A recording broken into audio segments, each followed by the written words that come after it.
What's going on, Cardinals? My name is Shane Norwood, your lead campus security officer, and this is a very special frequently asked questions edition of 2 Minute Tuesday.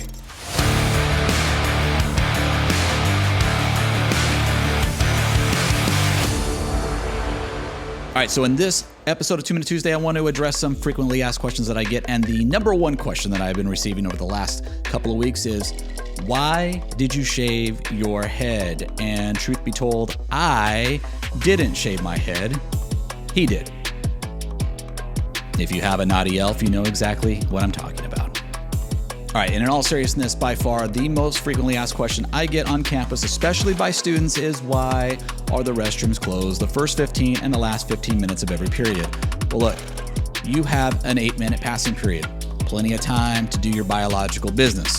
You've got a nutrition break, plenty of time to do your biological business and get a snack. You have lunch, which is plenty of time to do your biological business and get a meal.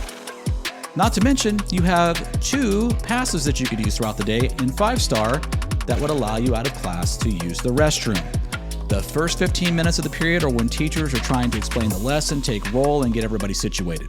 The last 15 is typically when you're wrapping things up, you're finishing up a test. These are really important times, and they're times we don't want students out roaming around campus. So the restrooms will stay closed the first 15 and last 15 minutes of every period. Plan accordingly. All right, the second most frequently asked question that I get from students is, why is it such a big deal to sell food on campus or to buy food from a student who's selling food on campus? So let me break it down for you. Look, I admire the entrepreneurial spirit. I admire the hustle. More power to you. The problem is, if you sell some food item to a person that is contaminated or it contains something that the person who bought it is allergic to, then guess what?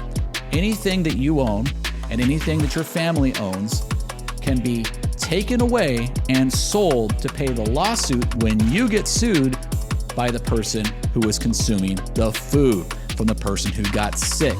So if that's not enough to convince you, how about this? When you sell food on campus, you're in direct competition with the student store and with the cafeteria. Now that might sound like a good thing. Competition's not bad, right? But here's the problem.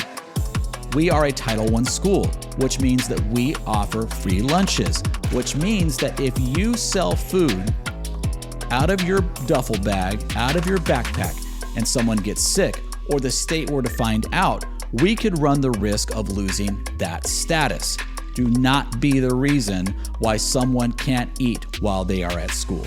And that's going to wrap up this frequently asked questions edition of 2 Minute Tuesday. If you have any questions you want me to answer in a future video, make sure you come see me and let me know. And if you haven't already, make sure you subscribe to the Santa Paula High School Security Team YouTube channel. Make sure you like this video, because what's not to like?